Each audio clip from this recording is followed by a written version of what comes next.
Hello friends, welcome to editorial analysis by Simplified Civil Services। आज 7 अक्टूबर को total 3 article discuss करेंगे। तीनों article the Hindu से लिए गए हैं।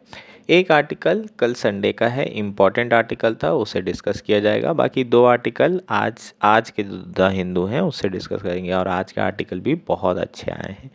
फर्स्ट आर्टिकल जो डिस्कस किया जाएगा वो है a 3 tier war in waste Asia with no end game. Israel Iran conflict, Israel Palestine और इज़राइल लेबनान, ये 3 टायर जो वॉर चल रही है वेस्ट एशिया में, इसके बारे में बात करेंगे। बहुत इंपॉर्टेंट आर्टिकल है, सारी पॉलिटिक्स समझेंगे, सारे डायनामिक्स को समझेंगे। नेक्स्ट आर्टिकल जो डिस्कस करेंगे वो है अ लर्निंग कर्व। इसमें पीएम इंटर्नशिप स्कीम जो सरकार ने शुरू की है उसी से रिलेटेड जो रीसेंट डेवलपमेंट हुए हैं उसे डिस्कस किया जाएगा। कल का एक आर्टिकल जो इम्पोर्टेंट था वो है why is salt pan land being used for home. Salt pans होते क्या हैं इसे समझना ज़रूरी है। ये किस तरीके से काम करते हैं और इससे रिलेटेड कंसर्न्स क्या क्या हैं। सॉल्ट पेन 2023 में ऑप्शन में दिया हुआ था, यूपीएससी में प्रीलिम्स में सॉल्ट पेन पे बहुत जल्द क्वेश्चन दिखने वाला है। सो काफ़ी इंपॉर्टेंट आर्टिकल है। अगर आपको हमारा एनालिसिस पसंद आ रहा है तो प्लीज़ लाइक करें, कमेंट करें, शेयर करें, सब्सक्राइब करें। अगर आपको इसकी पीडीएफ चाहिए तो भी आप हमारा टेलीग्राम चैनल ज्वाइन कर सकते हैं, जिसकी लिंक नीचे प्रोवाइड की गई होगी। मोर पे क्लिक करेंगे डायरेक्ट ज्वाइन कर पाएंगे, या फिर सिंप्लीफाइड सिविल सर्विस सर्च करके देख लीजिए, तब भी हम आपको मिल जाएंगे। आइए शुरू करते हैं हमारा एनालिसिस। हमारा फर्स्ट आर्टिकल है a 3 tier war in waste Asia with no end game. Article the Hindu में आया है। GS2 इंटरनेशनल रिलेशन मेंस के पर्सपेक्टिव से इंपॉर्टेंट है, प्रीलिम्स के पर्सपेक्टिव से प्लेसेस इन न्यूज़ पूछा जा सकता है और इंटरव्यू के पर्सपेक्टिव से तो इम्पॉर्टेंट है ही। सो यूपीएससी ओवरऑल देखें तो प्री और मेंस और इंटरव्यू तीनों के लिए ये आर्टिकल काफ़ी इंपॉर्टेंट आर्टिकल है। इस आर्टिकल में हम 3 टायर वॉर की बात करेंगे। Israel Palestine issue, Israel Iran issue और इज़राइल लेबनान कन्फ्लिक्ट, ये 3 टायर वॉर से रिलेटेड सारी जितनी भी इंफॉर्मेशन इस आर्टिकल में दी गई और एक अच्छा आर्टिकल है। शुरू करते हैं आर्टिकल।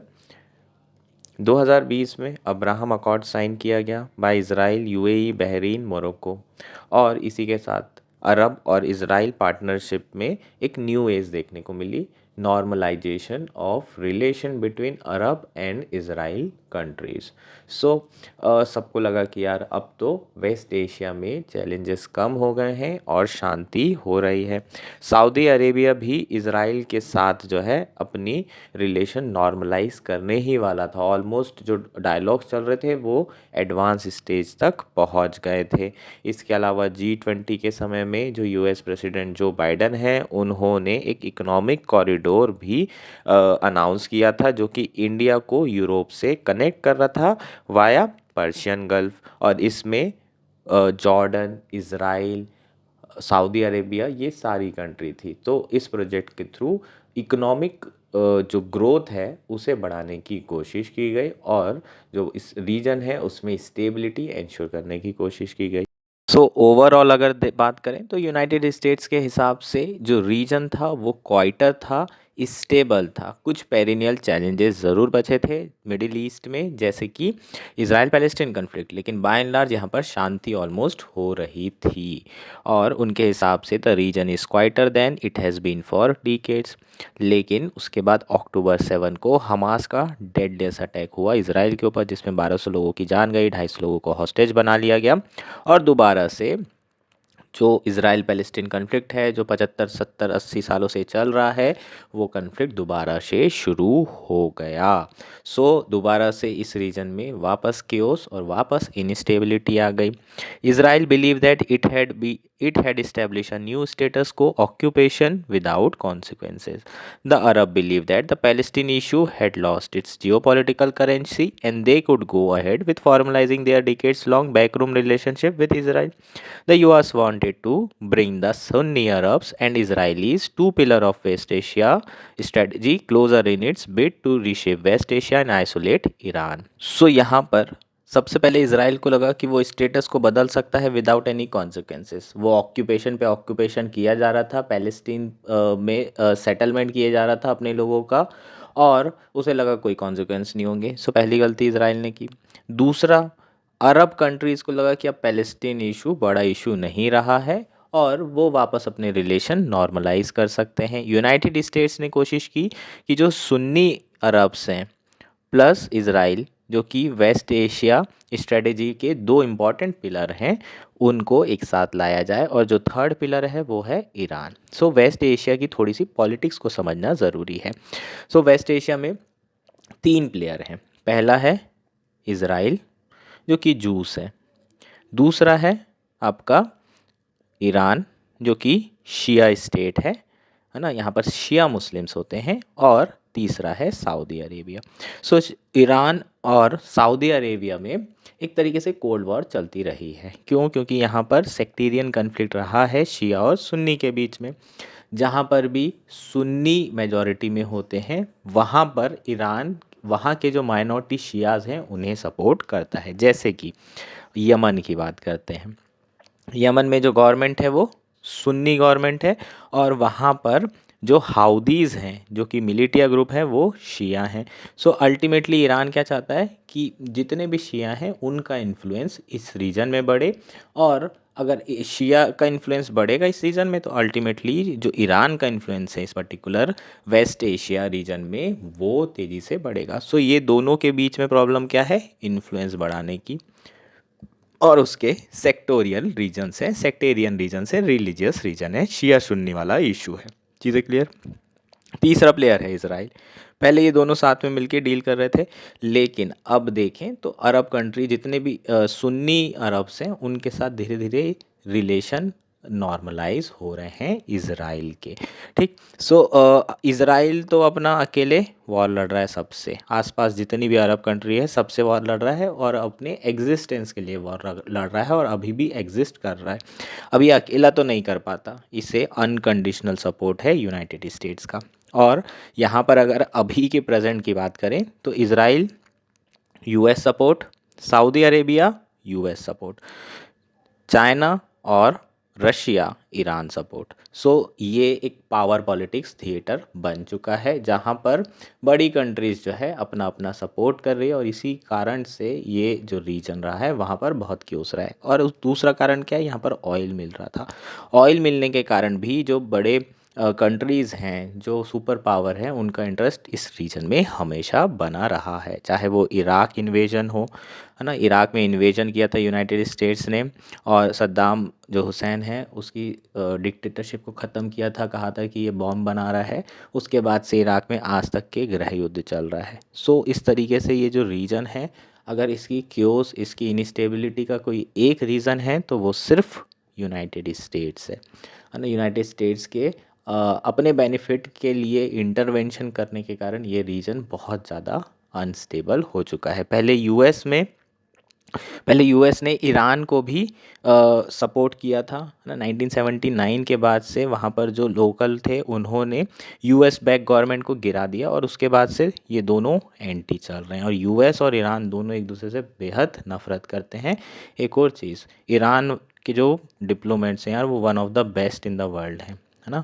सो उन्होंने P5+1 न्यूक्लियर डील साइन की थी 2016 में, और उस समय ऐसा लगा नहीं था कि ये पुल ऑफ कर पाएगा ईरान, लेकिन उसके बावजूद भी उन्होंने किया था। हालांकि P5+1 से यूनाइटेड स्टेट्स जब ट्रम्प की सरकार बनी तो उन्होंने वापस ले लिया इस एग्रीमेंट को, और वापस जो है ईरान अब न्यूक्लियर स्टेट बनने की कोशिश कर रहा है। चीज़ें क्लियर है? सो ये थोड़ा सा बैकग्राउंड हो जाएगा राजनीति का, वेस्ट एशिया की, मिडिल ईस्ट की। चीज़ें clear? But by carrying out a murderous attack in Israel, Hamas not only torpedoed this status quo but also triggered a chain of events that led to wider regional conflict, reinforcing the old argument there will be no peace and stability in West Asia unless the question of Palestine is addressed और resolve. सो जो Hamas ने attack किया उसके बाद से problem क्या हो गई कि जो हमारा पैलेस्टीन कन्फ्लिक्ट है वो दोबारा से फोर फ्रंट पे आ गया है, और उसने एक चीज़ तो क्लियर कर दी, इस रीजन में कभी शांति नहीं हो सकती जब तक कि पैलेस्टीन इशू रिजॉल्व नहीं होता, जब तक कि टू स्टेट सॉल्यूशन नहीं किया जाता। और इसमें कहीं ना कहीं यूनाइटेड स्टेट्स रिस्पॉन्सिबल है ना। जितना भी आज इसराइल कर रहा है उसको अगर यूएस की बैकिंग नहीं होती तो इतना आसान उसके लिए ये सारी चीज़ें करना नहीं होता।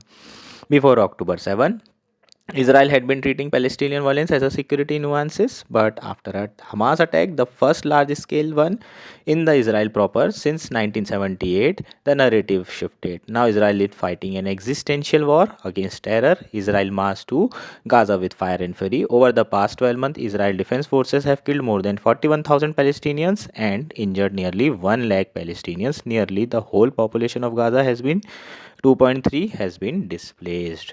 सो अगर 7 अक्टूबर के पहले बात करें तो उसके पहले पैलेस्टीनियन वॉलेंस को ऐसे न्यूआंस के समय, हाँ ठीक है ये तो छोटे मोटे हैं, इनको ऐसे ही जो है समेट लेंगे। लेकिन अक्टूबर 7 के बाद जब हमास ने अटैक किया तो इसराइल ने अपनी जो पोजीशन है उसे शिफ्ट कर लिया और now Israel is fighting N existential war against terror. मतलब उसके एग्जिस्टेंस की वो वॉर लड़ रहा है कि हमारी कंट्री रहेगी या नहीं रहेगी, ये इस पर डिपेंड करता है कि हमारे जितने एनिमीज़ हैं हम उसे ख़त्म कर दें। उसके बाद से उन्होंने गाज़ा में मार्च किया, इन्वेजन किया और लगभग 110 लोग हर दिन पैलेस्टीनियंस गाज़ा में मारे जा रहे हैं। 41,000 से ज़्यादा लोग मर चुके हैं, 1 लाख से ज़्यादा लोग इंजर्ड हो चुके हैं। सो ये अभी का रीसेंट और करंट पोजीशन है वेस्ट एशिया का। Hezbollah, the Iran-backed Lebanese military group, opened a support front in Israel north. Israel expanded the war-defying pressure from US by doubling down on its assault on Hezbollah and taking the war to Iran by attacking its embassy complex in Damascus. In retaliation, Iran launched direct attacks against Israel. Now Israel is fighting a three-tier regional war in West Asia. So Israel ने Gaza में onslaught शुरू किया, literally slotting कर रहा है। अभी आपको कोई यूएस के एनजीओ आते हुए ये नहीं बोलेंगे कि ह्यूमैनिटेरियन क्राइसिस चल रहा है, कोई ये नहीं बोलेगा कि ह्यूमन राइट का वायलेशन हो रहा है। और अगर पाकिस्तान इंडिया पे अटैक करता है और इंडिया एक स्ट्राइक बैक भी कर लेता है तो लोग चिल्लाना शुरू कर देते हैं कि अरे ये कैसे कर सकते हो, वॉर हो जाएगी एंड ऑल। सो आज के समय में आपको यूनाइटेड स्टेट्स और उसकी हिपोक्रेसी भी देखने को मिलेगी, उसके डबल स्टैंडर्ड भी देखने को मिलेंगे। ह्यूमन राइट वायलेशन सिर्फ उन कंट्रीज़ के लिए है जो यूएस के अलाय नहीं हैं। जो यूएस के अलाइज हैं उनके लिए इस तरह के किसी भी तरह के वायलेशन वो कर सकते हैं, उन्हें कोई भी वैल्यूज़ की याद नहीं दिलाता। ठीक, सो यहाँ पर गाज़ा में ऑनस्लॉट शुरू हुआ। उसके बाद हेज़बोल्ला जो कि Iran backed Lebanese militia group है, उसने पैलेस्टीनियन के सपोर्ट में इज़राइल का जो नॉर्दर्न एरिया है उसमें अटैक करना शुरू कर दिया। ऑब्वियसली इज़राइल रिटेलिएट करेगा और इज़राइल ने रिटेलिएट करा, हेज़बोल्ला के ऊपर असॉल्ट डबल कर दिया और साथ में जो वॉर है उसे ईरान तक लेके गया, क्योंकि अल्टीमेटली जो ऑक्टोपस है वो तो ईरान ही है। अगर ईरान को जब तक कि नहीं कमज़ोर किया जाएगा तब तक के ये फाइटिंग चलती रहेगी। सो उसने इज़राइल पर भी अटैक किया और इज़राइल की जो एम्बेसी है दमिश्कस सीरिया में, है ना, सीरिया की राजधानी दमिश्कस है, वहाँ पर एम्बेसी थी ईरान की, वहाँ पर अटैक किया गया। और उसके बाद ईरान जो है, ऑब्वियसली ईरान के ऊपर अटैक है तो वो रिटेलिएट तो करेगा ही। आसपास के जो रीजनल अलाइज हैं, जितने भी नॉन स्टेट मिलिटिया ग्रुप है, उनको सपोर्ट करना है अब उसको, प्लस उसके जो होम पॉलिटिक्स है वो उसको फोर्स कर रही है कि उसे रिटेलिएट करना पड़ेगा। फिर ईरान ने भी रिटेलिएट करके शूटिंग की थी। सो इस तरीके से इज़राइल जो है 3 टायर रीजनल वॉर लड़ रहा है वेस्ट एशिया में। एक तो गाज़ा में, दूसरा ईरान के साथ और तीसरा लेबनान हेज़बोल्ला के साथ। ठीक, यहाँ पर हमास के साथ। At the bottom tier Israel went to Gaza with 2 declared objective. So 3 tier है तो ऐसे 3 टायर बनाए हैं। ठीक, सो बॉटम टायर की अगर हम बात करें तो इसराइल जो है गाज़ा गया है और उसके 2 डिक्लेयर्ड ऑब्जेक्टिव्स हैं, to destroy Hamas and secure the release of hostages. ये दो उसके मेन ऑब्जेक्टिव थे। In middle, it wants to push Hezbollah from border region of Lebanon and stop the Shia militia from launching rockets into Israel so that the displaced resident of Upper Galilee region can return to their home. So जो northern Israel है, जो अपर गैलीलिया reason है Israel का, वहाँ पर लगातार bombing चल रही है और लोगों को दूसरी जगह पर पहुंचाया गया है। अब उन्हें वापस उनके घर पहुंचाना है। सो उसके लिए जो इज़राइल है वो हेज़बोल्ला पे लगातार अटैक कर रहा है और बेसिकली जो बॉर्डर रीजन है लेबनान का, जहां पर हेज़बोल्ला अपना घर बसाए हुए हैं, वहां से उनको दूर लेकर जाना है ताकि वो अटैक ना कर पाएँ किसके ऊपर, इज़राइल के ऊपर। ये इनकी 2nd टायर वॉर है। जो टॉप लेवल है उसमें वो ईरान को वीक करना चाहता है, it's main regional rival. Iran Israel sees the conflict as a war against rival octopus. Iran is the head of octopus and militias Hamas, Hezbollah, Houthis, Hashad al-Shabi, etc. tentacles. In the three-tier war, Israel wants to destroy or degrade the tentacles and weaken the octopus, thereby reshape the West Asia. Is this achievable goal? So octopus को weaken करना चाहता है, उसके tentacles को ख़त्म करना चाहता है और ईरान को वीक करना चाहता है और वेस्ट एशिया की जो पॉलिटिक्स है उसे रीशेप करना चाहता है। पर क्या ये अचीवेबल गोल है? 12 महीने हो चुके हैं गाज़ा में फाइटिंग के और 365 स्क्वायर किलोमीटर का ये एरिया है और अभी तक के अपने जो ऑब्जेक्टिव है इजराइल उसे अचीव नहीं कर पाया है। ये एरिया की अगर हम बात करें गाज़ा की, है ना, तो इसकी लोकेशन क्या है? इजराइल और मेडिटेरियन सी के बीच में ये सैंडविच है। तो ये आपको याद रखना पड़ेगा। कई बार स्टेट पीसीएस में ऐसे पूछ लिया जाता है गाज़ा स्ट्रिप कौन सी के करीब है, ऐसे ऑप्शन आ जाएगा, फिर आपको रेड सी दिया जाएगा और मेडिटेरियन सी दिया जाएगा, बाकी तो आप एलिमिनेट कर लोगे लेकिन यहाँ फंस सकते हो। सो मेडिटेरियन सी आपको याद रखना पड़ेगा। More than 100 hostages, many of them believed to be dead, are still in Hamas captivity. Hezbollah says it will not stop firing rocket into Israel unless Israel ceases fire in Gaza. Israel cannot do this unless it meets its goal in Gaza. So current situation देखें तो 100 के आसपास जो hostages थे अभी भी वो किसकी गिरफ्त में है? हमास के पास ही है। इसका मतलब आप पहला ऑब्जेक्टिव जो था कि हमास को ख़त्म करना प्लस जितने हॉस्टेजेस है उन्हें छुड़ाना, वो तो आप नहीं कर पाए हैं। हिज़बुल्लाह बोल रहा है कि आओ जितना हम पे अटैक करना है करो, हमें कोई दिक्कत नहीं है, हम बॉम्बिंग नहीं छोड़ेंगे, खूब बॉम्ब करेंगे जब तक कि गाज़ा में पीस इंश्योर नहीं होता, जब तक सीज़ फायर इंश्योर नहीं किया जाता। Mr. Netanyahu choose to expand the war to Lebanon not because he is achieving his goals but because he is far away from doing so. Obviously आपने देखा होगा जो भी पॉलिटिशियंस होते हैं, है ना, उन्हें क्योंकि डेमोक्रेसी है इसराइल में भी, तो उन्हें जो होम में चल रही होती हैं चीज़ें, है ना, जो पॉलिटिक्स चल रही होती है उसमें अपनी पॉपुलरिटी बना के रखना है। अगर वो बाहर कोई क्राइसिस चल रहा है और उसे वो लूज़ कर रहे हैं तो वो क्या करेंगे कि उस क्राइसिस को जितना बढ़ा सके उतना बढ़ाने की कोशिश करते हैं। सो यहाँ पर भी जो पीएम नेतन्याहू थे ऑलमोस्ट कंफर्म था कि वो ये नहीं कर पाएंगे, जो उनके ऑब्जेक्टिव्स हैं उसे पूरा नहीं कर पाएंगे, तो उन्होंने वॉर को एस्केलेट करना ज़रूरी समझा और बेहतर समझा। Granted that Israel back to back attacks on Hezbollah including its killing of Hassan Nasrallah, perhaps the second most influential figure in Iran axis after Ayatollah Khamenei, was a huge setback for both Hezbollah and Iran. उसके बाद Israel ने Hezbollah पर लगातार attack किया और Hezbollah का जो leader था हसन नसरल्ला उसको जान से मार दिया गया, जो कि सेकंड मोस्ट इन्फ्लुएंशियल इंसान था इस वॉर में अगेंस्ट इसराइल, है ना, ये हिज़बुल्लाह का सबसे बड़ा लीडर था। When Hezbollah was in shock after the killing of its leader, Israel launch a ground invasion in Lebanon. जैसे ही उसका लीडर मरा उसके बाद फिर इसराइल ने ग्राउंड इन्वेजन भी कर दिया। हालांकि हमने पहले भी डिस्कस किया है कि इसराइल का जो ग्राउंड इन्वेजन रहा है लेबनान में वो कभी सक्सेसफुल नहीं रहा है। सो ये जो स्टेप है ये उनके लिए सेटबैक भी लेकर आ सकती है। Here the Israel faces two question. First, will the decapitation of Hezbollah leadership help Israel finish the war in Gaza? Second, will the decapitation of Hezbollah leadership help Israel defeat Hezbollah in Lebanon? सो यहाँ पर दो question क्या है कि आप Hezbollah की leadership को ख़त्म कर दोगे तो क्या जो वॉर चल रही है गाज़ा में वो ख़त्म हो जाएगी क्या? दूसरा क्वेश्चन ये है कि जो हिज़बुल्लाह है वो ख़त्म हो जाएगा लेबनान में। सो पहले का आंसर तो आउटराइटली नो है, दूसरे का आंसर हमें कमिंग वीक्स में पता चल जाएगा। हालांकि हिस्ट्री ये बताती है कि डीकैपिटेशन से कुछ नहीं होता। डीकैपिटेशन मतलब ये एक मिलिट्री स्ट्रेटजी होती है जिसमें आप सामने वाले का जो लीडर होता है उसे ख़त्म कर देते हैं। सो डीकैपिटेशन ऑफ लीडर्स से कुछ होने नहीं वाला है, हिस्ट्री ऐसा बताती है, क्योंकि जो नसर है वो अब्बास उल मुसावी के मरने के बाद जो है लीडर बना था और इज़राइल ने ही अब्बास अल मसावी को ख़त्म किया था। इसके अलावा अगर आप हमास की बात करें तो इसके जो फाउंडिंग मेंबर्स थे 2004 में उसे इज़राइल ने मार दिया था, लेकिन उसके बावजूद भी आज जो है हमास अटैक कर रहा है। 2005 में भी उन्होंने अटैक किया था, 2007 में भी अटैक किया था और अभी 23 अक्टूबर 7 को भी उन्होंने अटैक किया और उनके लीडर के ख़त्म होने से उनका अटैक रुका क्या? नहीं रुका।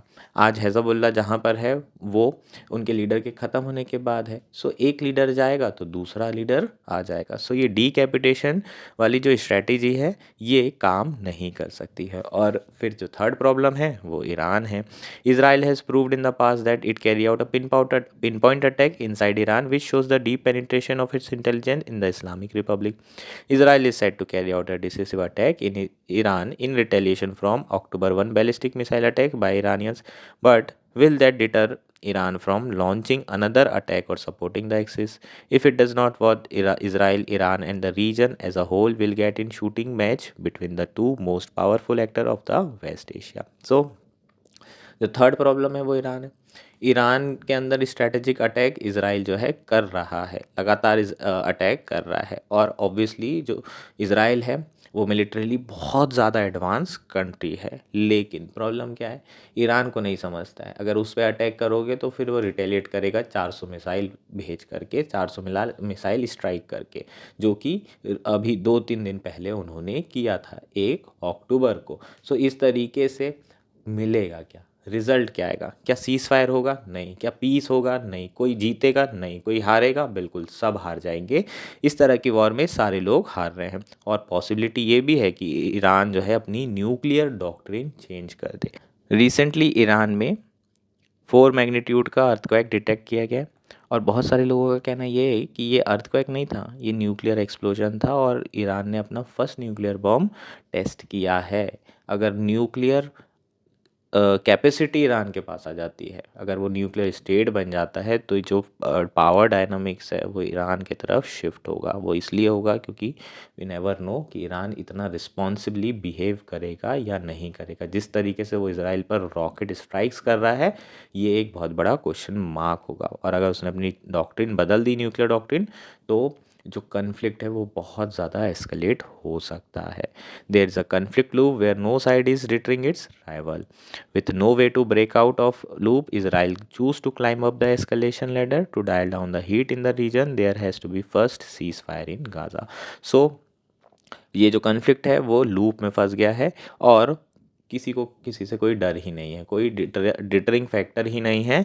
और अगर ईरान न्यूक्लियर बन गया तो फिर मतलब ये वॉर जो है अलग लेवल पर जा सकती है। सो शांति कैसे हो सकती है भाई? सबसे पहले गाज़ा में सीज़ फायर करने की ज़रूरत है, जो कि यूनाइटेड स्टेट्स अपने इलेक्शन तक मुझे नहीं लगता कि करे। अभी यूएस में इलेक्शन है और बहुत बड़ी जूस पॉपुलेशन उसमें पार्टिसिपेट करेगी, तो अपना वोट बैंक कोई जाने नहीं देगा। तो यूएस तो अभी सपोर्ट करेगा जब तक कि इलेक्शन चल रहे हैं। हो सकता है ट्रम्प आ जाए तो चीज़ें बदल जाए। बहुत बोलना मुश्किल होगा क्योंकि हमेशा अनकंडीशनल सपोर्ट रहा है यूनाइटेड स्टेट्स का इसराइल को। सो बेहतर तो यही होगा कि जो गाज़ा है वहाँ पर पीस एंश्योर करना ज़रूरी है। जब तक के गाज़ा में शांति नहीं आएगी, जब तक पैलेस्टीन इशू रिजॉल्व नहीं होगा, तब तक के वेस्ट एशिया में शांति नहीं आ सकती और ये कन्फ्लिक्ट कंटिन्यू चलता रहेगा। होपफुली ये सारी चीज़ें क्लियर है। ये हमारा आर्टिकल था। हमारा नेक्स्ट आर्टिकल है a learning curve. Article the Hindu में आया है। GS3 एम्प्लॉयमेंट इकॉनमी मेंस के पर्सपेक्टिव से इम्पॉर्टेंट है। बेसिकली एक स्कीम के बारे में बात करेंगे जो रिसेंटली बजट में अनाउंस की गई थी to boost the employment in the country among youth. Budget में 5 स्कीमें अनाउंस की गई थी, उसमें से एक स्कीम के लिए जो केंद्र सरकार है उन्होंने ऑनलाइन पोर्टल लॉन्च किया है। सो उसी के बारे में डिटेल में चर्चा की जाएगी। On October 3, Center launched an online portal that will serve as a platform for implementing one of the major announcements in the budget for India unemployed and to a significant extent unemployable youth. The portal, which operationalizes the PM internship scheme, part of 5 scheme package designed to spur job creation and impart skills to 4.1 crore youth over 5 years, will match company willing to offer year-long on-job training stints with young people striving to find a job. So, एक portal बना दिया गया है। इस portal का काम क्या है? जो जॉब की डिमांड कर रहे हैं और जो जॉब सप्लाई कर रहे हैं उन्हें एक ही पोर्टल में लाया गया है। अब इस पोर्टल के थ्रू लोग जितने भी अनएम्प्लॉयड हैं वो इंटर्नशिप के लिए कंपनीज़ में अप्लाई कर सकते हैं और उन्हें इंडस्ट्री क्या करेगी, 1 साल के लिए इंटर्नशिप प्रोवाइड करेगी। सो जो 5 स्कीम थी उसमें से एक स्कीम को इस पोर्टल के थ्रू ऑपरेशनलाइज किया जा रहा है जिसका नाम है पीएम इंटर्नशिप स्कीम। ये पांचों स्कीम का पर्पस था 4.1 करोड़ यूथ को अगले 5 सालों में जॉब प्रोवाइड करना। Firms could offer some form of certification at the end of internship, providing comfort to prospective employer reviewing candidates for job. So internship कर ली, internship के बाद क्या होता है कि internship तो कर लेते हैं लेकिन उसके बाद फिर वो कंपनी उसे बाहर कर देती है और बाहर कर देती है उसके बाद फिर उन्हें जॉब फिर से नहीं मिलती तो फिर वो अनएम्प्लॉयड हो जाते हैं। सो यहाँ पर ये किया गया है कि जो कंपनी में वो इंटर्नशिप करेंगे उन्हें प्रॉपरली सर्टिफिकेशन दिया जाएगा ताकि उन्हें आगे चलकर बेहतर जॉब मिल सके।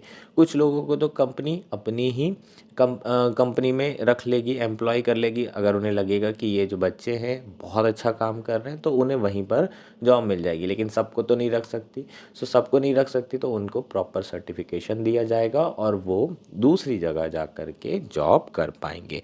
सो ये जो प्रॉब्लम हुआ करती थी पहले कि अप्रेंटिसशिप प्रोग्राम चलाते थे, इंटर्नशिप प्रोग्राम चलाती थी सरकार, उसमें इंटर्नशिप तो हो जाती थी लेकिन उसके बाद फिर वो दोबारा से अनएम्प्लॉयड हो जाते थे। Under a pilot project, the first batch of 1.25 lakh interns will begin stint with voluntary participating companies on December 2. So, December 2 को लगभग 1.25 लाख पार्टिसिपेंट्स जो है पोर्टल में आएंगे और इंटर्नशिप शुरू करेंगे जो कंपनीज वॉलंटरी आगे आना चाहती है।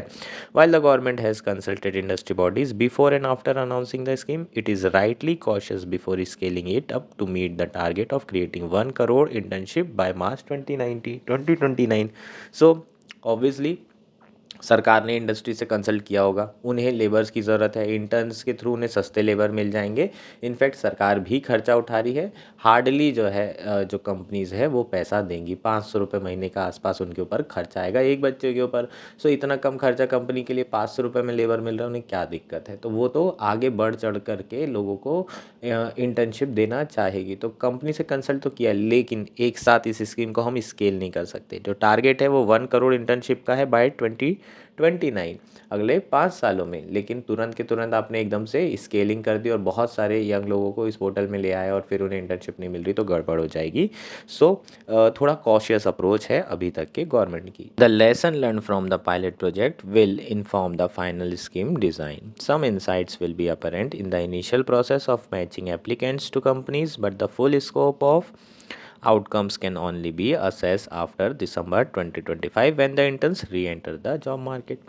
So जो पायलट प्रोजेक्ट चला है उसी से सीख कर जो है जो गवर्नमेंट है वो आगे बढ़ रही है और वो हमें देखने को भी मिला जो कॉशियस अप्रोच है जिसमें सिर्फ 1.25 लाख लोगों को अभी पोर्टल में इंक्लूड किया गया है और उन्हें इंटर्नशिप दी जाएगी। लेकिन जो फाइनल रिज़ल्ट है जब ये 1.25 लाख बच्चे जब दोबारा से जॉब मार्केट में री एंटर करेंगे तब उन्हें जॉब मिल रही है या नहीं मिल रही है, तब जो है इस स्कीम की सक्सेस हमें पता चल पाएगी। Along the way, dropout rates and grievances will need to be monitored closely. इसके साथ साथ हमें ड्रॉप आउट भी देखना पड़ेगा। हो सकता है बीच में इंटर्नशिप छोड़ दें या फिर बच्चों के कुछ ग्रीवेंसेस हो या कंपनी के कुछ ग्रीवेंसेस हो, उन्हें भी प्रॉपरली क्लोजली मॉनिटर करना पड़ेगा। Few feature force challenges such as plan to place interns within or near their district if that is not feasible within their state. It is unclear how this will play out in less industrial and less service oriented states such as Bihar, which are likely to attract higher number of applicants. Just 5 states account for over half of India's manufacturing and youth employment is higher in states. So scheme में एक और चीज़ पर focus किया गया है कि जो भी बच्चे होंगे उनको अपने डिस्ट्रिक्ट प्लेस पर ही इंटर्नशिप करवानी है या फिर उन्हीं के स्टेट में। पर प्रॉब्लम ये है कि बिहार जैसा स्टेट जहाँ पर अनएम्प्लॉयमेंट बहुत ज़्यादा है और इंडस्ट्रियल एरिया है ही नहीं, इंडस्ट्री है ही नहीं, तो उनको कैसे आप जो है इंटर्नशिप कराएंगे। केवल 5 ऐसे स्टेट्स हैं जहाँ पर मैक्सिमम मैन्युफैक्चरिंग हो रही है, ज़्यादातर साउथ के स्टेट हैं, गुजरात है, महाराष्ट्र है। सो इन्हीं स्टेट में आपको इंटर्नशिप करानी पड़ेगी। सो ये एक बहुत बड़ा चैलेंज है जो कि सरकार के सामने है। Apart from shop floor skill मतलब फैक्ट्री वाली है ना, आप जो फैक्ट्री में काम कर रहे हैं। सो उसके अलावा भी स्कीम में डिजिटल और सॉफ्ट स्किल्स को भी इंक्लूड करने की ज़रूरत है, that are vital for modern workplace. आज के समय में जो मॉडर्न वर्क प्लेस है वहाँ पर आपको डिजिटल स्किल्स आना चाहिए, सॉफ्ट स्किल आना चाहिए। ये चीज़ें अगर नहीं आएगी तो आपको जॉब मिलने में दिक्कत जाएगी लेबर मार्केट में। The pilot project trajectory require a diligent and candidate evaluation without self congratulatory approach ensuring that the intended outcomes are eventually met.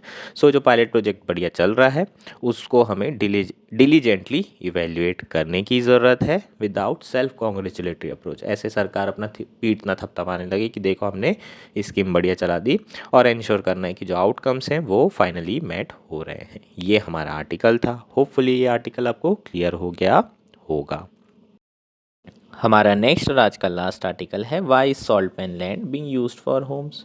Article the Hindu में आया है। GS3 GS1 मेंस के पर्सपेक्टिव से इम्पॉर्टेंट है, environmental perspective से काफ़ी ज़्यादा important ये आर्टिकल है। सॉल्ट पेन 2023 में एक क्वेश्चन आया था, उसके ऑप्शन में था। सो अगर कोई चीज़ ऑप्शन में है इसका मतलब वो इम्पॉर्टेंट है और आपको यूपीएससी में पूछी जा सकती है आने वाले सालों में, इसलिए हम इसे अच्छे से पढ़ेंगे। ठीक, कंटेक्स्ट देख लेते हैं सब। Maharashtra government has issued a government resolution allocating 255.9 acres of salt pan land distributed over 3 land parcel in Mumbai eastern suburbs for the construction of rental houses in Dharavi redevelopment project through a lease agreement।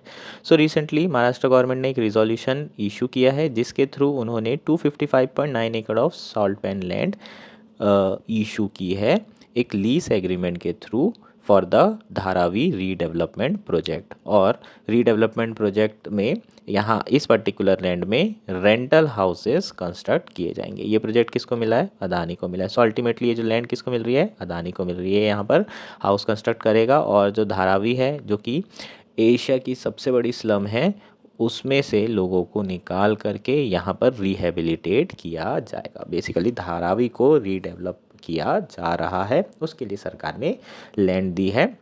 Salt pan land है ये जो कि Mumbai eastern suburbs में फैली हुई है 3 land parcels में। Important क्या है हमारे लिए कि ये सॉल्ट पेन्स हैं क्या? Salt pan lands are ecologically important salt marshlands.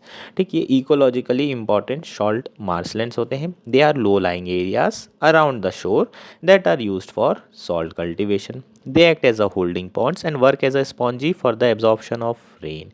So basically जो सॉल्ट पैन एरियाज़ हैं ये लो लाइंग एरिया हैं, वेटलैंड्स की तरह होते हैं, और इन एरियाज़ में हम सॉल्ट को कल्टीवेट करते हैं। ऑब्वियसली कोस्टल एरिया से लगे हुए ये एरिया रहते हैं, तभी तो यहाँ पर नमक बनाया जाता है। They act as a pond and work as a spongy for absorption of rain. Wetland है तो ऑब्वियसली कोस्टल एरिया से जो पानी आएगा वो भी यहाँ पर आ जाएगा, लो लाइंग एरिया है, और अगर रेनफॉल आएगी तो वो भी यहाँ पर आ जाएगा, ड्रेनेज भी आसान हो जाता है। सो ये सब जो है सॉल्ट पैन के बेनिफिट होते हैं। They are a coastal areas natural defence against flooding. They help intertidal activity and home to diverse flora and fauna. So obviously wetland type का एरिया है तो यहाँ पर बहुत सारे फ्लोरा फोना भी एग्जिस्ट करते होंगे। अब कंसर्न्स क्या हैं इस प्रोजेक्ट के, यही बस इंपॉर्टेंट है। प्रोजेक्ट हमारे लिए इतना ज़्यादा इंपॉर्टेंट नहीं है ना। अदानी और बहुत सारी चीज़ें इसमें इन्वॉल्व है। अदानी का 80% स्टेक है, स्टेट गवर्नमेंट का 20% है। सो ये प्रोजेक्ट चल रहा है, उनको लैंड दे दी गई है। हमारे लिए कंसर्न्स पर फोकस करना ज़रूरी है। अर्बन प्लानर एंड एनवायरमेंटलिस्ट से that the impact assessment study should needs to be done before opening up large packs of land for intensive activities like housing. तो सबसे पहले जो एनवायरमेंटलिस्ट है वो कह रहे हैं कि भैया EIA तो करवा लो, एनवायरमेंटल इम्पैक्ट असेसमेंट तो करवा लो, उसके बाद फिर आप लैंड दे सकते हो।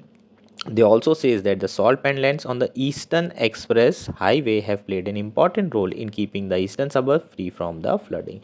So जो आपका salt pan land है वो ईस्टर्न सबर्ब्स को फ्लडिंग से बचाया हुआ है, क्योंकि वो लो लाइंग एरिया है, वहाँ पर आसानी से पानी जमा हो जाता है। तो जो ईस्टर्न सबर्ब एरिया है मुंबई का, वहाँ पर पानी नहीं जाता है और फ्लडिंग नहीं होती है। Dharavi project has been for in situ rehabilitation।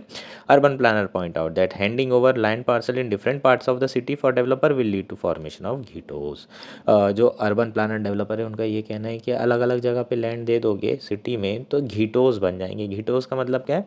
एक ऐसी लोकेलिटी जहाँ पर सिर्फ धारावी के लोग रह रहे हो, बाकी कोई भी नहीं रह रहा हो, है ना। तो एक तरीके से ये एक्साइल टाइप से हो गए। मुंबई में एक अलग से देखा जाएगा, अच्छा हाँ ये वाला एरिया में, अरे यहाँ पर तो स्लम एरिया के लोग रह रहे हैं। सो गिटोस इस तरीके से बन जाएंगे अलग अलग लोकेलिटी में, अगर अलग अलग लैंड दी जाएगी। ठीक। They also say that the impact of hyperactivity on ecological sensitive area needs to be studied. So जो भी इसके ऊपर इम्पैक्ट पड़ेंगे, एडवर्स इम्पैक्ट इस एरिया के ऊपर, उसको पहले स्टडी कर लीजिए, उसके बाद लैंड दे दीजिए।